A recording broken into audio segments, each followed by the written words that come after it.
The story of Jesus' transfiguration, his physical change into a pure being of light, anointed in the tradition of Moses and Elijah, is, for me, the most profound of any biblical account.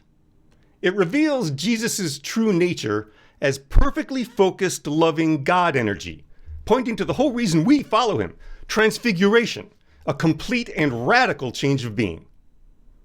It's the core message of all the Jesus literature, not sin management, not redemption through blood sacrifice. Transformation through awareness of our oneness with God, and through God, our oneness with everything. Now, plenty of Christians will tell you that Jesus' story is about his necessary death on the cross as payment for human sin. I call this Jesus was a lottery ticket theology. It's a perspective that comes from Rome, by the way, not Nazareth. Redemption is the theology of an empire that co-opted an already Hellenized sect of Jewish mystics and then turned their rabbi into a supernatural demigod. I prefer a more authentic Jewish, mystical understanding of Jesus, one that actually makes sense of what 3 terrified disciples saw on that mountain. This is from Matthew chapter 17. 6 days later, Jesus took Peter, James, and John, his brother, and brought them to the top of a very high mountain. He was transformed in front of them. His face shone like the sun, and his clothes became as white as light. Moses and Elijah appeared to them, talking with Jesus. Peter reacted to all of this by saying to Jesus, "Lord, it's good that we're here. If you want, I'll make 3 shrines, one for you, one for Moses, and one for Elijah." While he was still speaking, look, a bright cloud overshadowed them. A voice from the cloud said, "This is my son whom I dearly love. I am very pleased with him. Listen to him." Hearing this, the disciples fell on their faces, filled with awe. But Jesus came and touched them. "Get up," he said. "Don't be afraid." And when they looked up, they saw no one except Jesus. As they were coming down the mountain, Jesus commanded them, "Don't tell anybody about the vision until the human one is raised from the dead."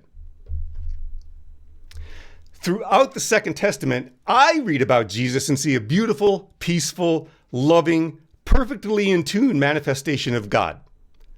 Significantly, as in, this is the crux of Jesus' message and the stories about him, Jesus was aware of his God-bearing nature. Most spiritual seekers tend to be somewhat accepting of our God-bearing nature, but we're afraid, I think, to completely embrace the idea like Jesus, because we think, well, how can God be present in little old, lowly, insignificant me? Insignificance and unworthiness have been nurtured by the church for 2,000 years through messaging that could not be further removed from Jesus' teaching of God within. Jesus understood the divine energy that powered his humanity. We often say Jesus was fully human and fully divine, but importantly, he also knew that he was fully human and fully divine. And he wants us to realize that about ourselves too. Most of us walk around tuned to static. We pick up fragments of the God signal, moments of awe, flashes of connection, a sudden sense that there's more going on than meets the eye. But we can't hold the frequency. Jesus was locked in, crystal clear reception all the time. His life was what happens when a human being is perfectly tuned to the frequency of God, the underlying creative current of love that manifests the matter of material realities. The transfiguration is the moment the God frequency becomes undeniably visible in Jesus. His face shone like the sun. His clothes became white as light. What the disciples witness is the deeper reality of who Jesus is, who all of us are, breaking through the dense surface of the physical world. Like all of us, every atom in Jesus' body was forged in a dying star billions of years ago. That stardust was always luminous, and now, for one staggering mountaintop moment, the light that had always been there became impossible to ignore. Peter's reaction is telling, and maybe the most human reaction in this entire supernatural story. He sees the glory. He sees Moses. He sees Elijah. And his first instinct is, let me build something. Lord, it's good that we're here. If you want, I'll make 3 shrines, he offers. 3 shrines. 3 carnival midway booths to capture this moment, contain it, control it. Peter sees the most extraordinary thing he's ever witnessed, and he immediately wants to turn it into real estate. I don't blame him. This is what we've been taught to do, right? Monetize it. Whatever it is, we're taught to make money from it. Build a building, sell tickets, put up a velvet rope and charge admission. That is problematic empire logic. If it's valuable, someone must own it. If it's powerful, someone must control access to it. If it's holy, somebody has to build a toll booth between the holy source and the people, whether that's a Catholic confessional or an ephemeral concept like sin. Peter misses the point because he's acting like a Roman and commodifying the sacred, which is exactly what his culture trained him to do. But then a cloud rolls in and a voice proclaims, "This is my son whom I dearly love. Listen to him." God doesn't say build a nice cathedral for him or market him. God doesn't suggest Peter start a subscription service. God says, listen, pay attention to what Jesus says. Then the cloud lifts and Moses and Elijah are gone, leaving Jesus standing there with the disciples. No shrine required. It's no accident that Peter, James, and John are the ones who witness this spiritually physical transformation. Jesus intentionally takes them along to reveal to his 3 closest students the result of allowing God to completely reshape their lives. A total transformation of mind, body, and soul. Communion with Jesus, Elijah, and Moses. Oneness with the all-being God. Cosmic consciousness. The engine of the creative multiverse. Remember that in Jesus' world, if you were a rabbi's student, a disciple like Peter, James, and John, you didn't just learn from your master, you strived to become your master. In fact, if you really wanted to make your rabbi proud, you worked to surpass them. Jesus, like any rabbi of his era, would have expected his students not only to follow his teachings, but also to live his way of life, becoming perfectly attuned to the loving flow of God.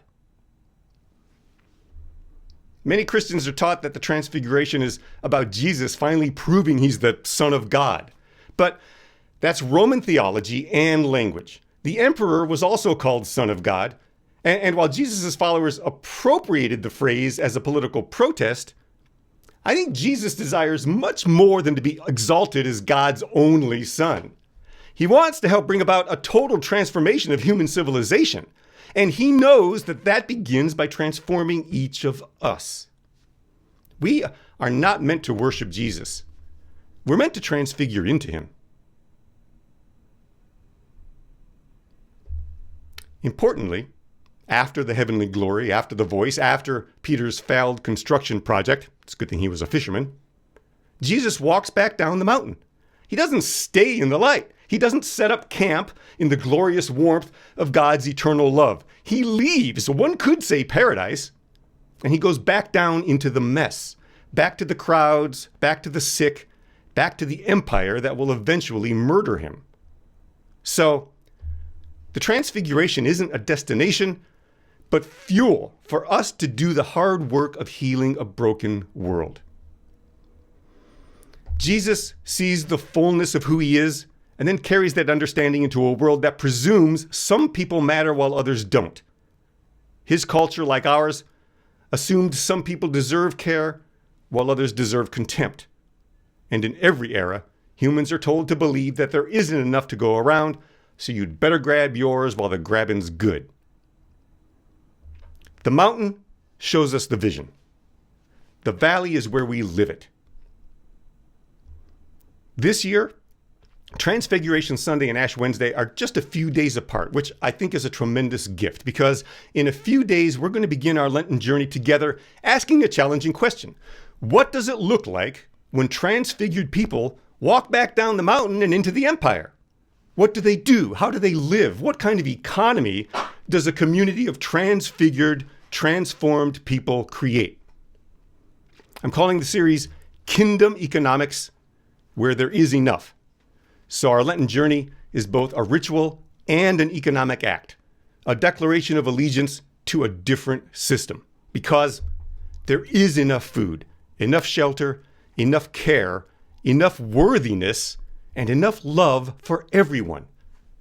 The empire says scarcity is the default setting of the universe, but the universe that forged us out of starlight begs to differ. Stars don't hoard their light. They give themselves away so that life can happen. That's the economy of God, sacrificing for the common good. That's what transfiguration looks like when it leaves the mountaintop and gets to work. So today, take a good long look at the mountain. Let the light get into you, because starting Wednesday, we're walking back down together into the empire, and we're bringing the kingdom with us. Amen.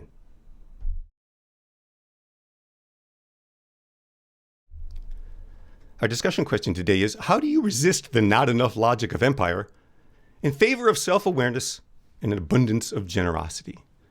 I'll leave the question up here for us to ponder for about 2 minutes, and then we'll open up the room so we can talk to each other.